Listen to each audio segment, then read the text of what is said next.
What it means to be heard in relationships is the topic for today's Soul Sovereignty and Sexuality podcast with myself, Jessica Falcon, international soul healer and embodiment guide. Because who doesn't want to be heard? It's something that a lot of clients come to me with that want to work with me one-on-one when they're really unleashing and claiming their sovereign power. It's often an issue in relationships in which one person feels like I'm saying how I feel and you're taking it personally. You're not hearing me. It just becomes an argument or it just creates conflict. Why does it have to be so hard? Why does it have to feel so difficult? And this is in part because in general in society, we aren't educated as to how to truly listen to other people. It's also primarily the result of unconscious internal wounding and triggers that affect our ability to hear others, or beliefs that say something like, if you hear me, you agree with me, which is definitely not the case. You can hold deep, reverent space for someone to be heard and disagree with the conclusion or not agree with the suggestion or recommendation, but you still hear them. This is really important to understand because what I've observed is that a lot of times people will feel unheard and upset when the other person doesn't agree with them. Love does not require agreement. Love is rooted in choice, sovereign choice, which is why the core of everything I do with my clients and at retreats and workshops is creating that internal sovereignty. You choose for you. You are your own authority, but it's rooted in love. My choice doesn't dominate you. My choice doesn't dictate for you. And that in relationships looks like I hear you. I'm curious. I want to understand you. I will ask you questions. I want to honor you and respect you, but that doesn't mean I have to do it your way. Nor does it mean I have to agree with you, nor does it mean I have to submit to you at all. Love, truly loving somebody, means I want you to be in choice. Love honors choice. Love says, I can disagree with you just like you can disagree with me. So if I disagree, maybe I have a different opinion, want to do it differently than you do. How do we both equally choose to come together to create a situation in which both of us are honored? Now, what I often witness, and this is from people around the world, doesn't matter the culture, the belief system, this is very common, is that when there's an understanding or a recognition, okay, I feel this way, the other person feels this way, so we just disagree. So it either has to be one way or the other. Or you have to do it my way or else, which ultimately be a boundary, right? Part of that choice is I'm not willing to tolerate that. And so if that is all you can offer, then I'm a no. And that could be a boundary as long as it's done with love, right? A boundary is not a defensive mechanism. A boundary is an honoring of self. But if in the context of a relationship, particularly when there's a pattern of one person consciously or unconsciously dominating the other, one person consciously or unconsciously submitting to the will of the other, then that is not love, and that is not a conscious choice. It is typically an unconscious choice when one is dominating or submitting, because it's rooted in very unequal power dynamics, which again are unfortunately common in relationship. And the only way to come out of an unequal power dynamic is for each person to be in their own true power, to reclaim the power back. That's what ends those karmic ties. That's what ends those unhealthy soul contracts, right? What ends the codependent patterns in relationship is when each person draws their power back into themselves, self-sources through the divinity within them, which is sovereignty, so they can come together equally as wholes in a relationship and create a third, a union, represented by the Vesica Pisces, in which both people are honored. And so if love is a recognition and an honoring of the choice of both people, hearing somebody does not mean agreement. What does being heard in relationship look like and feel like? Think back to a moment in which you felt heard. Now, in that moment in which you felt heard, what made you feel heard? What about that experience made you feel deeply? Generally, it's feeling as if the person is truly hearing you, which means seeing you, holding their heart open to you and to your experience, neutrally, not to defend themselves, not to prove anything, not to see you as right or wrong or good or bad, not judging you, not trying to control you or the outcome, no ulterior motive, just pure, I witness you and allow you to be in your full expression. I hold space for you to be you. And I don't need to change you. It is allowing the other person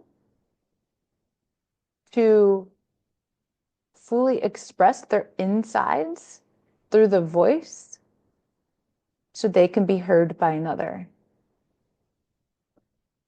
Truly hearing somebody isn't possible when you're taking everything personally. When you're taking what they say and making it about you, which, yes, is the definition of ego, right? But it's pretty darn common, especially from what I hear about people in relationships. And again, what I've observed is that the ability to hear somebody, by the way, is all about your own capacity to source internally, to be sovereign. Because if you are in an unconscious pattern of making your worth contingent on another person seeing you as good or always right or never wrong, doing things correctly all the time, being perfect, then if anybody gets close to saying something like, that wasn't the way I wanted it, you will be so triggered, even unconsciously, that you will not be able to hear them. Because all you can hear is something is wrong with me. Now, I cannot tell you how many women I have heard say, Every time I try to say something to my partner, he thinks something is wrong with him and he gets upset and it turns into an argument and then there's conflict. And so the women develop an unconscious pattern of then silencing themselves to avoid the conflict because they want things to be nice and easy and happy, which of course destroys intimacy in a relationship or prohibits the possibility of intimacy when that's happening. Because parts of you are withdrawing, parts of you are silencing, parts of you are not fully present, parts of you don't feel welcome. Therefore, there cannot be that intimacy you truly desire. And I think this goes back to a deeper wound within the masculine, which can be a conversation for another day, around that type of worthiness, and worthiness being more associated with a doingness rather than a beingness. Who you are as being worthy, regardless of what you do or don't do, versus my worth is something I have to prove. And when our worth is something we have to prove, man or woman, then there can be, again, an unconscious or conscious trigger when someone might be getting somewhere close to saying we didn't do it perfectly, or we might be wrong, or they don't like something we've said. And then that trigger goes, you're making it about me, and trying to defend and trying to prove and trying to argue, and that creates the conflict. Versus, I'm breathing into, okay, I noticed that there's this part of me that wants to be seen as good and lovable. And you're telling me that I didn't do something in a way that you liked or that hurt you or upset you. And I can separate how I feel from you and how you feel and your experience so that I don't make it about me. And I let you express you.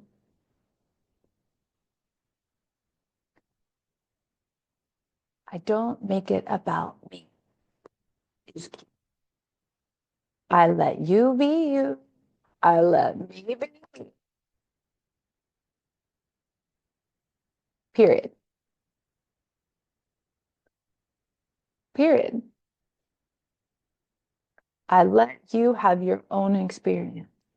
And I don't need to try to change it or make it better or make it go away for me to feel okay. Now, this is deep inner safety development work. It can take time.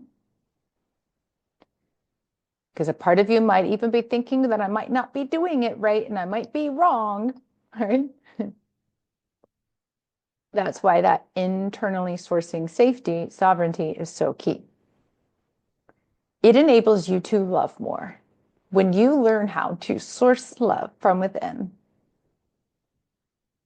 this is infinite divine love, eternal love that overflows from your heart, you automatically are able to love others more for who they are, not who you want them to be, not how they serve you, not because they agree, not because you even like them. You are able to love others more freely when you are in your sovereignty.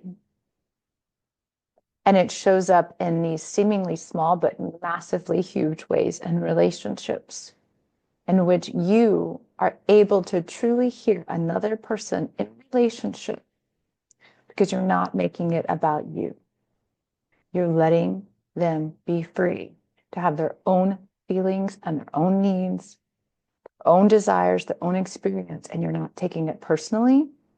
You're not demanding them to be different than they are. Again, this is different than boundaries. You can have a boundary and still do this, but it's done through your heart. It's done respectfully, not in a condemning or judging way.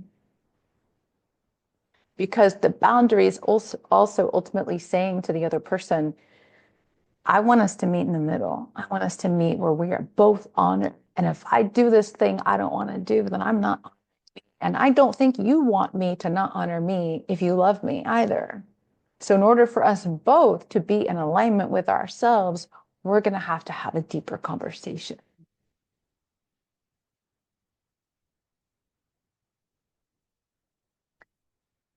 in order to be heard in relationship, we have to hear each other with our heart. And we can't hear each other with our heart if our ego, that wounded self, the self that isn't sourcing love from within, is ruling the day. We can be aware of those pieces and parts and love them enough and source internally to soothe them and heal them and transmute them, right? Which is why when I work with clients, we are doing the energetic healing, the emotional healing that allows you to literally transmute those wounds within you so they are no longer ruling you. If you don't get to the emotional root, it doesn't matter how much you work on this mentally, it won't go away. You will still be triggered. The point is to not be triggered. That is possible. Believe me, I have witnessed it in my clients and I witnessed it in myself. It is possible to get rid of triggers, but you've got to do the inner work. You have to release it emotionally and energetically. I hope this conversation has been helpful in looking at how you can both be a better listener, right? And create that inner sovereignty within yourself to open your heart to the deep experience of the other and let them be in choice and let them be in their full expression and let them be free. And also how you can have the conversations you need to in order to feel heard on the receiving end as well, which is recognizing, okay, I see that you're feeling triggered by this. Can we have a conversation about what specifically is triggering you? Can we have a conversation so that I feel heard and you feel heard? How do we come together and we do this? And it's all throat chakra, linked to the heart, linked to the womb, okay? I want to announce as well, one, anybody is welcome to have a free 30-minute sovereignty breakthrough session with me if you'd like. If you're interested in working together one-on-one, offer that to everybody. All you have to do is go to the website, thepathtosovereignty.com. And I also want to announce, drum roll please, that I am leading a sacred feminine power retreat in Greece, September 27th through October 8th, 2025. I am beyond excited. It's a highly curated experience to really initiate sacred feminine power, to become a living temple of the goddess. This particular retreat is open to women only. You can go to thepathtosovereignty.com or Instagram, The Path to Sovereignty, find out the details. There's a special discount available right now, 15% off. I would love to have you there. Big love to you. See you next week.